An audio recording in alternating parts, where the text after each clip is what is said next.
everything kind of plugs in everything. So we're giving not just like cool moves and like dance better and dance right and smarter, but we're giving them the resources and tools to go out in the professional world. People come out here and be a fool sometimes, and there's a way that you have to kind of represent yourself. You're selling you ultimately. You're the business.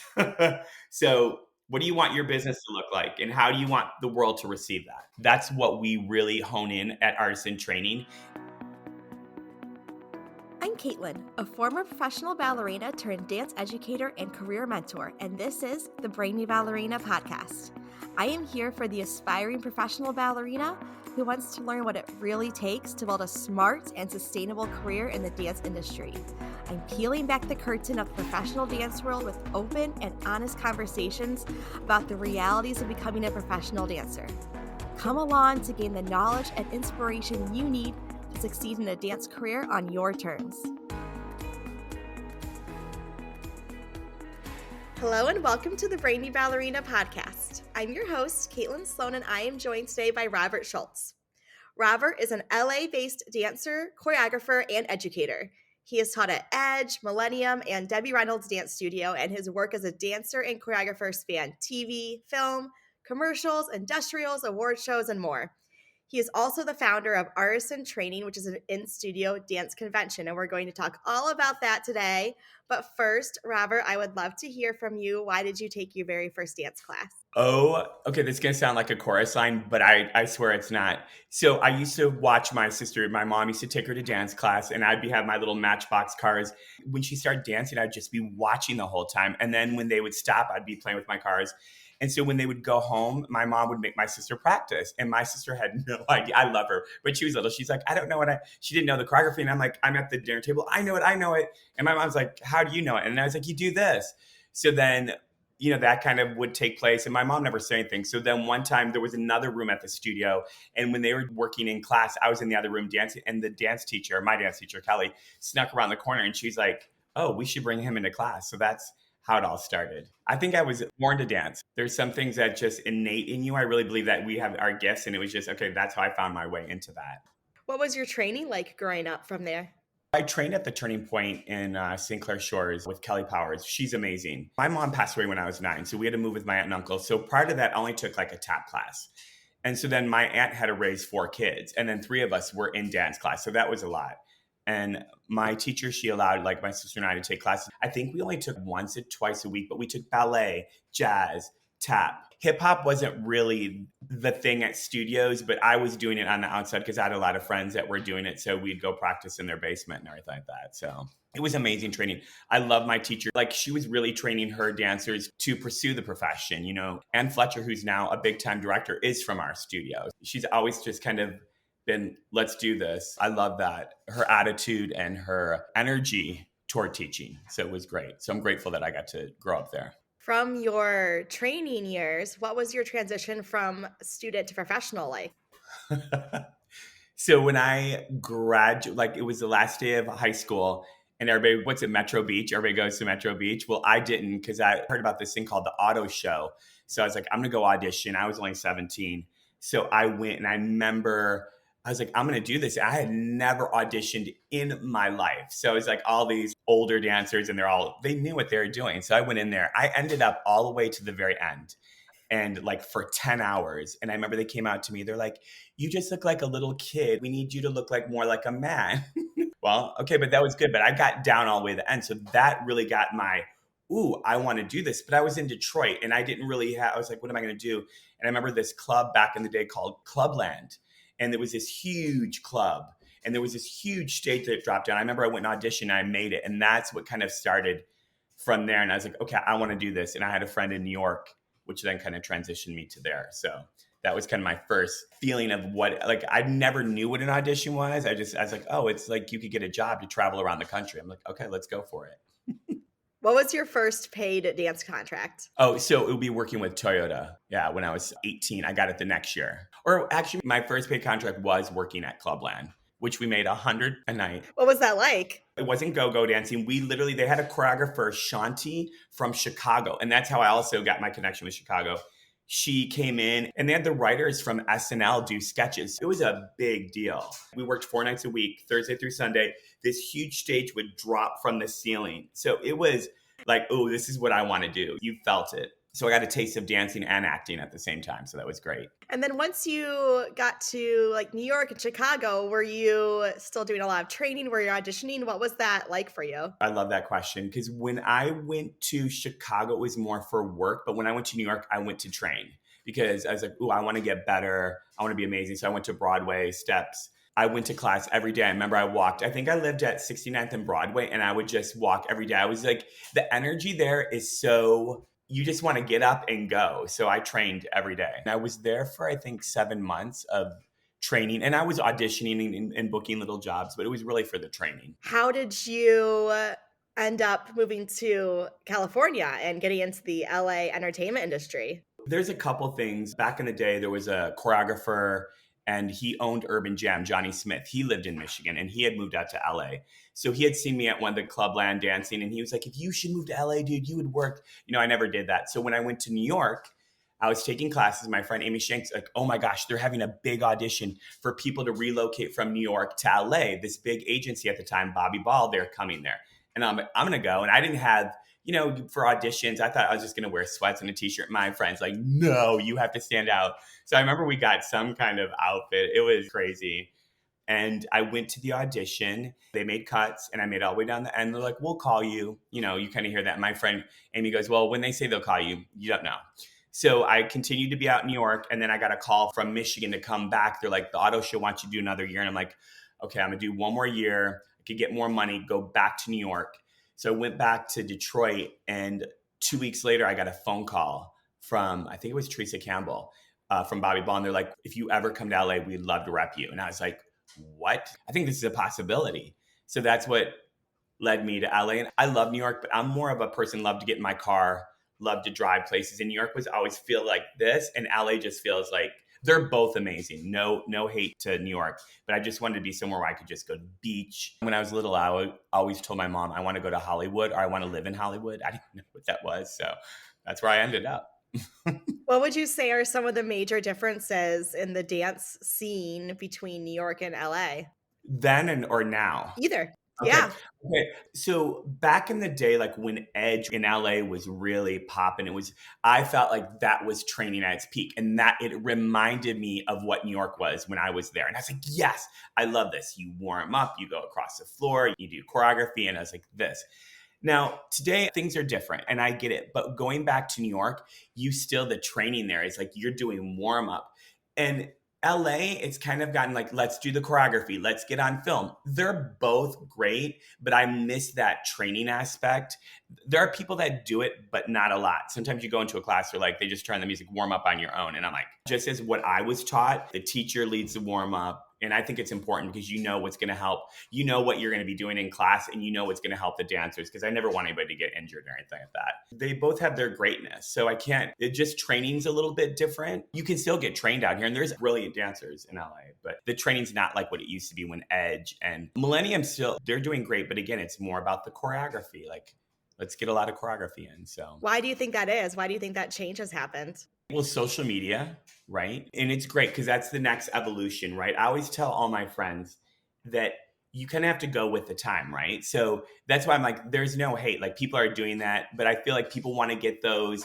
It's more about like, how can I grow myself as an influencer? Because then you can get work that way. And a lot of times, I know right before COVID hit, when you would go and audition, they said that you would need at least like 15,000 influencers like to be seen. They just wanted people that were kind of being seen. So that transition, which I totally understand, people are like, okay, we need to do this. So LA became about, let's film it. Let's get your footage. So it was kind of helping you move toward your career, a more of a direct line. And I think the social media has really influenced that and affected it. As an educator now, do you still teach your class the same way with the warm-up and everything, or do you gear more toward that? What's your mentality around that? I do the best of both worlds. I still do my warm up. But then I'll film at the end. I always see if there's anything after me. If there's nothing after me, and I'm like, hey, if I'm going to go over a little bit, if you want to stay, I'm going to film. But I stay true to me because I know what it's like as a dancer. Because there's a lot of choreographers that never really danced. I mean, they dance in classes, but on a job.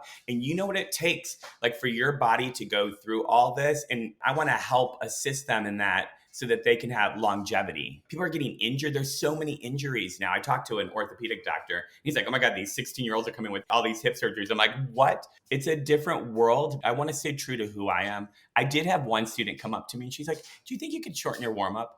I was like, well, maybe this is not the class for you. So I'm not going to change that. You know what I mean? This is who I am. And I'll stay to my dying breath with that. Yeah. So Yes.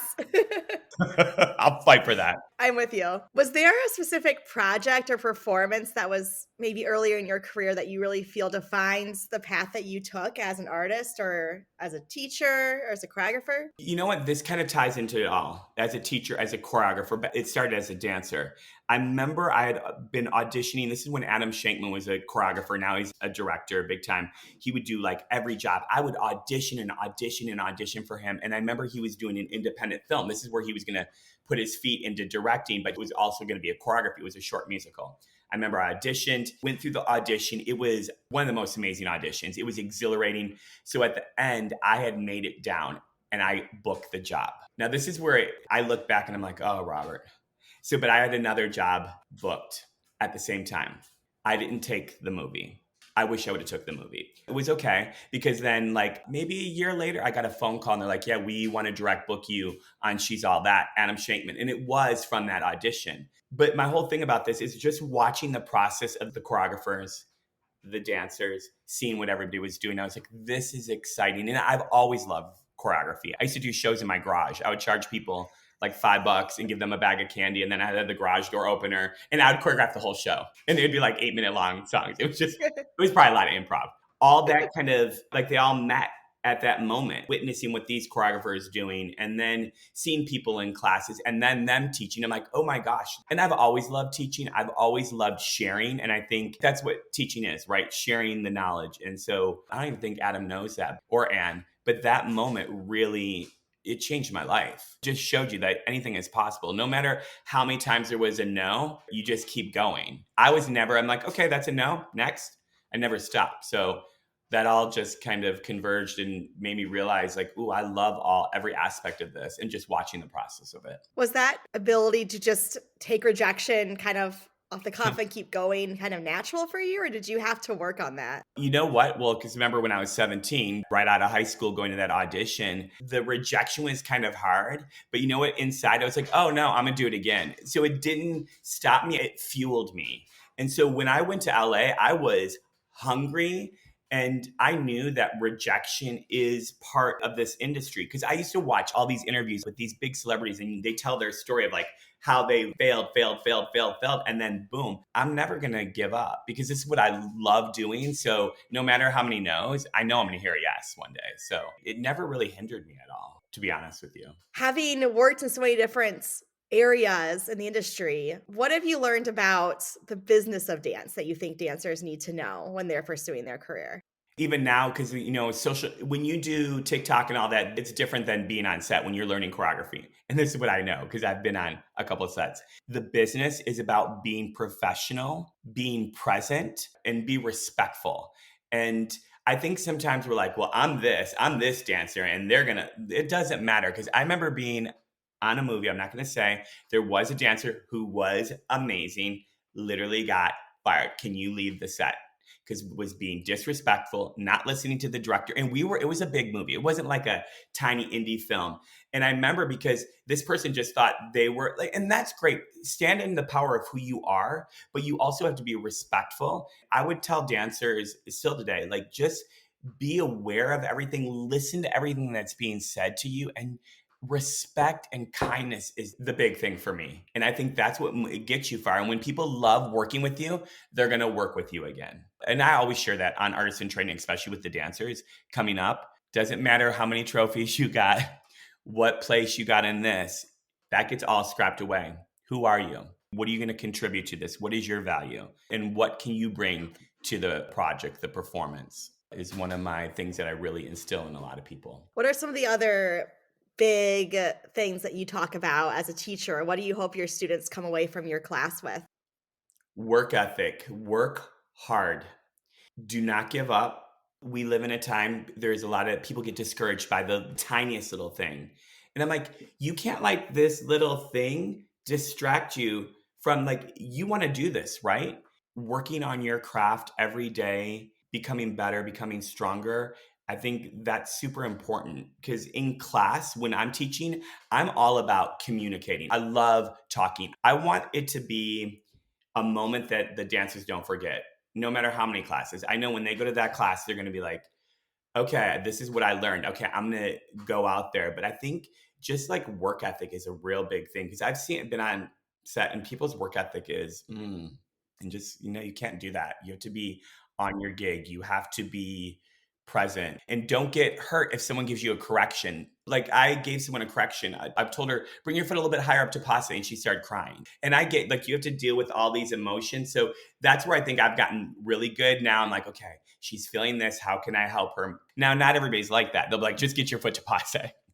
And that's it. But just being okay with getting a correction, that doesn't mean that you're a horrible dancer. They just want you to do better. Yeah. I think as a young dancer, it's really hard because you feel like, oh, they hate me. I remember getting in the car from dance one day and just sobbing to my mom, oh, my teacher hates me. Like, and she's like, what do you mean she hates you? Why would you say that? And I'm like, well, she would not stop correcting me the entire class. Everything I did, she had a correction for me. And my mom, was like, well, that means she believes in you. And thank goodness she had that insight. But like, it would change my whole perspective to getting corrections because I thought I must be a terrible dancer instead of, oh, she thinks I could improve and she believes in me.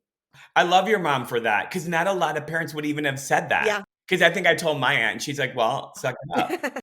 But I do say that just because I'm giving you a correction, I want you to do better because I know you have it. I know you can do better. So there's a fine balance when you're teaching. And I feel like I've really not mastered it, but I'm like, feel like I'm heading toward that of like how to talk to people because it's always changing. People are always changing. Circumstances are always changing. So you kind of have to go with the time. Hmm. And I feel like I've really worked with that ebb and flow of what it is. So it's very delicate though. So you have to like, because you don't want to destroy anybody either. Because they might not have a mom like yours. They'll be like, well, I guess you're not good. You know what I mean? So that's amazing. How beautiful that your mom said that. I love that. Yeah. My parents also were really good about if I had an issue or I felt like there was like a casting choice I didn't understand or I was upset about something, they would be like, well, you need to go talk to your teacher. Like they were never going to go, Yeah. they would support me if I really needed it, but like they were not going to call my teacher up and say, why didn't you cast Caitlin in this part? They were like, well, if you want to know why you didn't get that part, you need to go talk to her. And I really appreciate that too now, like having that ability to communicate and realizing like, oh, this is my battle. Not that it was a battle, but this is my thing I have to figure out. That is so amazing because when I go to studios, I'm like guest choreography, but I hear everything that happens from the studio owners. And a lot of parents are calling. And some students now do come up like, what could I have done better? You know what I mean? And I'm like, okay, da da da da da da da. And I think that's great. And then you don't have the parent interjecting their thoughts and their feelings because everybody's protective of their kid, and I get it. It's a juggle, studio owners. I give them so much credit, but I think that's a great thing for a dancer to come up and talk to the choreographer and the teacher. And I think you should be open to that. I'm not closed off to that. I'm not, don't talk to me. I'm always like, I'm here for you. What do you need to, anybody want to say anything? Definitely. Yeah. I think that communication it's key. It really is. Let's pause this episode so I can tell you about one of my favorite resources for dancers, Ballet Help Desk. If you've been loving the Brainy Ballerina podcast, you'll want to add the Ballet Help Desk pod to your list. This is the premier podcast for dance parents, and hosts Brett and Jenny share weekly expert insights on supporting your students' ballet education. They cover key topics like summer intensives, ballet competitions, full-time and post-grad training, health and wellness, boys in ballet, and more to help your dancer make the most informed decisions about their unique training path. Another one of my favorite resources from Ballet Help Desk is their reviews. Head to their website for over 1,400 reviews on summer intensives and year-round training programs. And while you're at it, submit your review to help other dancers and their families make important decisions about their future. The more transparency in the dance world, the better. Head to the show notes to visit the Ballet Help Desk website today. So let's talk about artisan training some more. So for those who aren't familiar with artisan training, can you explain what this is and what makes your convention unique? Okay. I was reading this book called The Artist's Way, and that's where I got like artisan training.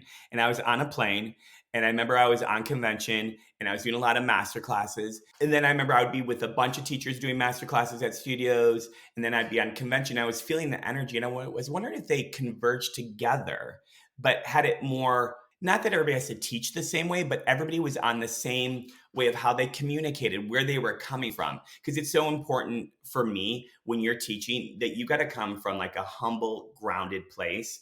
There are so many people that are like, oh, it's look at me, look at me. And every way is beautiful. But I wanted to do something where it was more, the kid felt like they were being seen more, and that the weekend was not just about master classes. And you had that convention vibe, but not with other dancers. It was more of their dancers. But I wanted the energy of what, when you're at convention, that the screaming and all that, but also that we were there to kind of implement more like knowing who that dancer is, like find out who you are, instead of like you go somewhere and you're dancing like, oh, I feel like I don't know what's happening. But by the end of the weekend with artisan training, we've like developed journals. Every year we create these new journals. And this year we're doing about consistency, keep that one more time, because some people give up so easily, and we want to give them that tool, like you can keep going no matter what happens, and give them all kind of different situations that have happened to other people and share that. So it's more of this experience. I wanted it to feel like a retreat too, that it's really that when they walk away, that they're like, oh my gosh, I felt seen by every choreographer. Every note they gave me, I'm so inspired. And then all my faculty that I've chosen, they're really those people. And they're like the heavy hitters in the industry too, which I think is brilliant, that we're all on the same playing field. And that's what I wanted to feel like. So that's where artisan training stemmed from. I think every studio should be an add-on to their year-long programs of like going to dance conventions and competitions. It'll give them the tools to when they go to a convention and when they go to a competition. So that's what I wanted to really hone in on, giving them not just dance, but life lessons. Yeah. So the format is you're going into a studio and working with just those dancers as opposed to having different studios together. Well, we offer this. We tell the studio, you are more than welcome, because we would love for other people to come and participate. But I've found that it's a different world. Like studios feel very protective, and I get it. If other dancers come in and another dancer might go to theirs, and there's all that kind of studio hopping. But when we do artisan training, Michelle in Michigan, Mad Pack, Kathy used to do Brighton Dance Festival. So a lot of studios used to congregate at that studio. So I feel people feel like we're just going there for a workshop. So we do get a couple trickled in, but most studios kind of keep it to their dancers. I always tell them, open it up to more people, because I think then that just brings a different energy and you create a community, right? Because at the end of the day, that's what dance is. It's this big community, and we should all be like helping and supporting each other. And so I do put that out there, but it never tends to happen. Yeah, I know. I get that, like that feeling of concern about going to other studios. I feel like when I was a kid, people went to other studios for other things. Like I went to a really serious ballet school, but then there was dancers who were like, I go over here to take my jazz class. And we had jazz, but just like not a ton of jazz. Hmm. So if they wanted to really dive into that more, they would go somewhere else to do that too. And it was like, I felt like everything was kind of more specialized. Like you had a studio and they were like, this is what we're really good at. Yep. And we're not going to try to do everything. We're going to be really good at this one thing. And then they didn't feel like threatened by dancers going somewhere else to try something because they were like, well, we don't do that. So you should go get that. I love that. I think that's amazing. And I think too, also, I wish there was more of it. Like we say in the dance community again about, okay, I have this, what I offer my studio, right? But I feel confident that my dancers can still go out, because I think as soon as you start putting that insecurity, like, oh, you can't go here, you can't go, that's when I think people start, there's a shift. So it's kind of like the specialty thing, but almost like if you show that you're like, oh my gosh, you can't go there, then I feel that's when people tend to go there. But if you kind of set a nice playground where like, we're a family, I want you to thrive, and you always have your place here. I just think, I'm kind of curious. I think if people implemented that, it could really do amazing and wonders to all the studio. I really believe that. But I'm more of a like believer of everything always works out. And so, but I also, the bottom end, they got to make money. They got to make sure they pay their rent. I get all that. So that's why I tiptoe gently Yeah. when we're doing it, and I put it out there. And if they do that, great. If they don't, we're grateful too. We're still going to have an amazing time. Yeah. If you just think about the fact that like your dancers are only going to improve the more that they try, the more they get out there. And it's only going to look better for you as a studio too. So if you can kind of have that mindset around it, like we just want the best for the dancers, it's a win-win. What do you think studios might overlook or maybe simply just don't have the access to when they're preparing dancers for the professional world? And how are you filling that gap with artists in training? I love that question. So, number one, when I moved to LA, I wish I kind of knew who I was a little bit more. I was hungry, which that's good, and it was go, go, go. But I didn't know who I really was. I wish I just had a little bit more tools. And the one thing that I know for artists in training that we're really implementing that, and we also teamed up with a bunch of different dance conventions, dance festivals, competitions. AMDA, we just joined forces with AMDA. So we're giving like up to $70,000 college scholarships to go to college. So we want to give them as much information, as much resources, and show them like there's all these different avenues. And that it's not always about dance because we do like these journal sessions and we'll sit down. And one girl found out that she wanted to be a costumer and she didn't even know that because we were doing all these journal prompts. And she goes, I think I want to design costumes for movies and dance. And I'm like, boom, but you know how to move, right? So you're going to know so everything kind of plugs in everything. So we're giving not just like cool moves and like dance better and dance right and smarter, but we're giving them the resources and tools to go out in the professional world. People come out here and be a fool sometimes, and there's a way that you have to kind of represent yourself. You're selling you ultimately. You're the business. So what do you want your business to look like? And how do you want the world to receive that? That's what we really hone in at Artists in Training. And we take our time doing it. We don't rush through anything. And I feel like even in the convention world now, everything is like I remember like toward the end before I left, I was working on Hollywood Connection. They're amazing, brilliant. But I was going down another path. And I just feel like classes, like it was like, okay, teach. You have 45 minutes. And it's like, how do you get across, communicate? Because I'm such a communicator. And like sometimes I'm like, okay, just do choreography. So I was like, okay, how can I hone that in and do all that and be happy with it? And I think that's why I created Artists in Training. So that I can do all the moves, but then communicate it and get the message clear to them. Yeah, and I think it sounds back to what you were saying about class structure even. It's like there's this want in our current world for everything to be like more instant and quick and fast. And we want, same day delivery from Amazon. We want DoorDash right away. There's this feeling that we can do that with dance, but you can't. You can't. And so you still need, I love this concept of having the same vibe and energy of a convention, but being able to make it where you take your time and can actually dive deeper into the things you want to say. Because I'm always saying, like, I think a ballet class should be 2 hours long. I think like a jazz, like I need my classes to be longer. I'm like, if I just give a class, like if it's a company class and you're doing all the steps in a ballet class, that's an hour and a half. But if you want to talk about anything for any given amount of time, I'm like, I automatically need 2 hours. Everything should be 2 hours. And I get it though. When you're at a studio, you're running a business. Yeah. So that's why Artists in Training was created, so that we have a chunk of time that we're there with those kids and we could really inspire them. But going back to your instant gratification, I know about myself, I've made it a habit to not just get Amazon. And I do it when I'm like in a rush, like I'm out of town and I need something, but I go out to the store.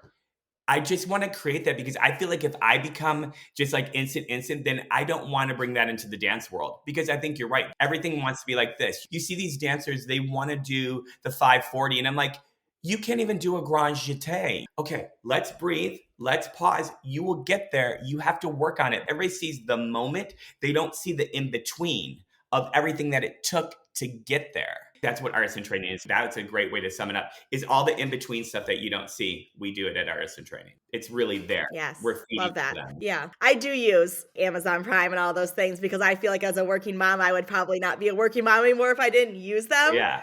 But I have to be like really conscious about it and be like, this is a tool so that I can do the other things I want to spend more time on, not my whole lifestyle of like rush.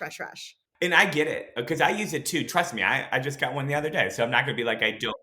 But when I do have time, make the time for it. Mm-hmm. Yeah, I think that's good. Especially like as someone who works, a lot of my work is sitting in my basement, like you see here, and just tapping on my computer by myself. And so a lot of times I'm like, I need to talk to another person today. And I do think I read something about during the pandemic, like the value of just like small talk and just seeing other people and what that does for our psyche and our communities. When we were missing that, I feel like that was a really tough time for people when you only talk to like the people you live with and know just random people that you see out in the world. You know what I did during that time? I called like random people. If they didn't pick up, I would leave a voice text and tell them how grateful I was for them and all the memories that I had with them. Oh, I think right now too, communication, like connection it's a little missing still. We're still coming out mhm. of what that happened. And it really, I feel like it shut down people. Cause I can tell even when I'm teaching, you can tell that people feel a little uneasy.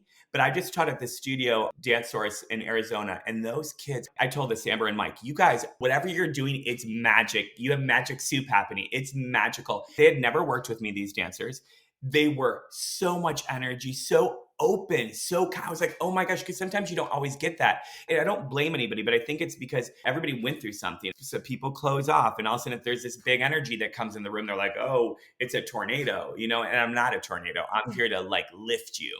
You know what I mean? So that's my other thing. I really communication, connection, and artist in training is all about that connection with it. We know everybody's name, whoever is attending.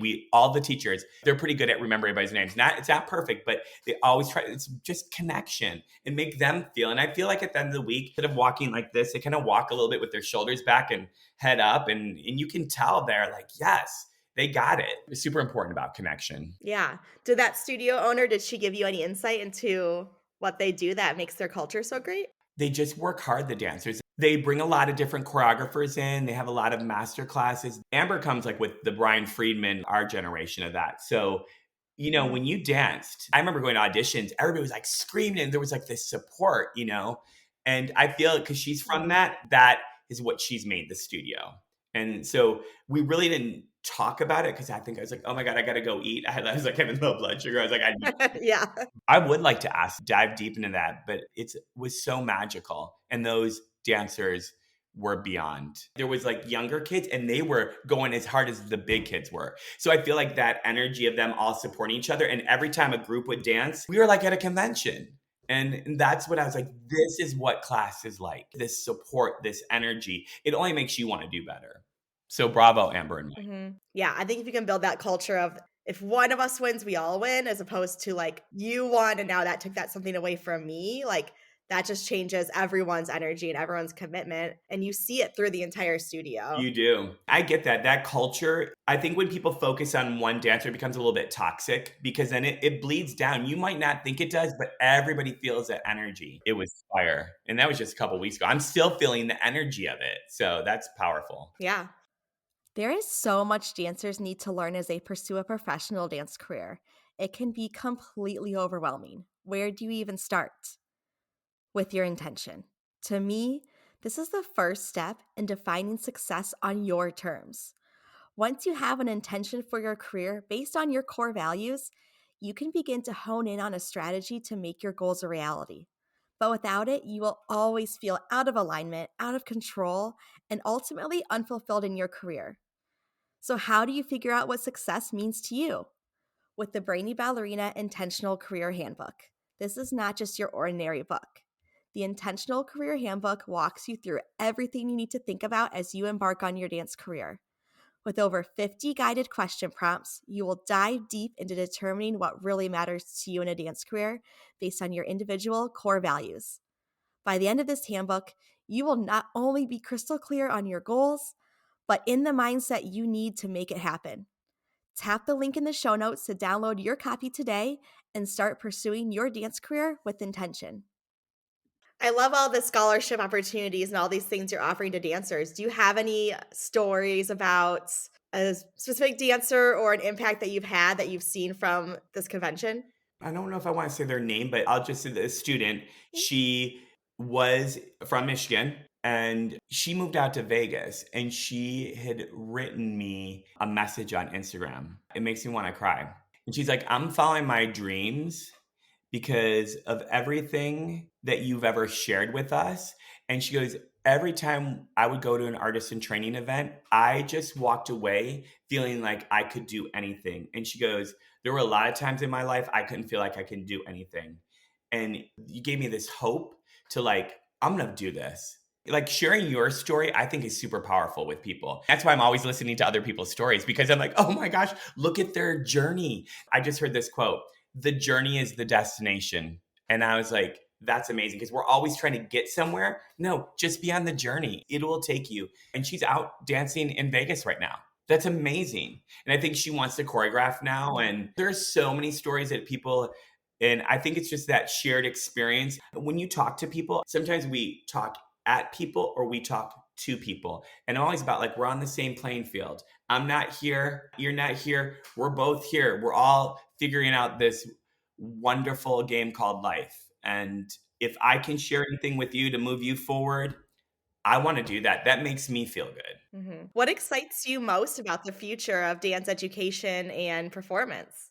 Okay. So on one end, social media is brilliant because you get to see all these amazing, even like overseas, you know what I mean? I just feel like dance is getting more creative. People are trying new things. And actually, social media is getting more people to dance. So more people are loving dance. And dance is received well more. And you see it like Dancing with the Stars right now. It's like they're at 20 years and they're up in the ratings. It's like it was a brand new show. People are excited about dance. So it excites me that from social media, from all these amazing artists creating all these amazing works all around the globe, it excites me watching these dance companies and the ballet companies and how people are infusing. I love the infusion of different styles too. I think it's brilliant how people are just going out on the limb and creating really beautiful works of art and stuff that is thought provoking and super entertaining. So I'm excited. I feel like even my animals are upgraded. Like all these young kids are upgraded. They came into this world. They're like, okay, I'm going to blah, blah, blah, put my leg here. And then I'm going to turn.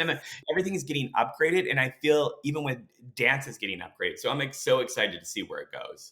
And there's so many great dance educators out there. So many great choreographers. So many great artists just sharing with the world. And I'm super excited about that. And I feel like how I think there are a lot of artists out there like that. So that even excites me more because we're all coming from this heart and not just from our ego. Yeah. Yeah, I feel like I've met a lot of really cool people on social media. Like we connected through Nancy. I met Nancy through social media. Like we've never even met in Oh person. my gosh. I've made some really cool connections with people that I would never otherwise have met. For me, that's what I try to keep at the core of when I'm using social media is like truly being social and Yes. like making those true connections as opposed to just like putting out content. Content.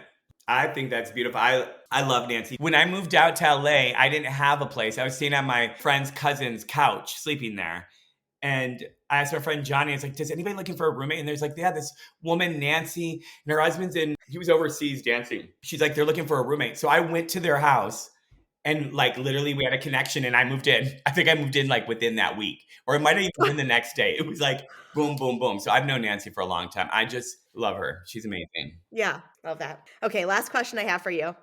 If you could give aspiring pro dancers one piece of advice from everything you've learned throughout your career, what would you tell them? Don't give yourself an expiration date. I know some of the greats that came out here and they were like auditioning, auditioning, auditioning, auditioning. And the one thing that I was so admired, they kept going that one more time. And I know some were like, oh, I'm going home. I'm giving it 6 months. What if you were here for 6 months and 2 days? And on that 6 months, on the second day, you booked the job of your dreams that led you. I just see these dancers that kept going, kept going, kept going. And then they boom, exploded.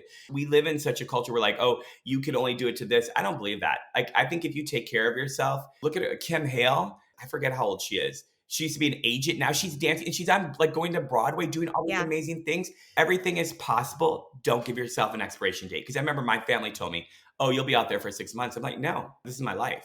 This is the rest of my life. So that's what I would tell every professional dancer because I know it gets hard because not everything's always up here. It's a roller coaster. Even when you're the top A-lister, you will go down and you will have a moment. But that's when those people are like, no, it's just a moment. Everything will work out. It might seem very simple, but I really feel like it's so powerful just to keep going. Yes, totally.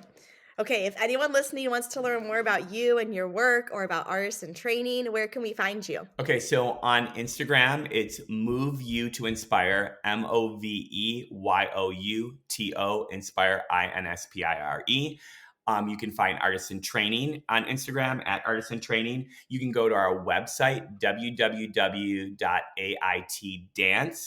dance.com. So the whole word dance. And I post a lot of inspiring stuff.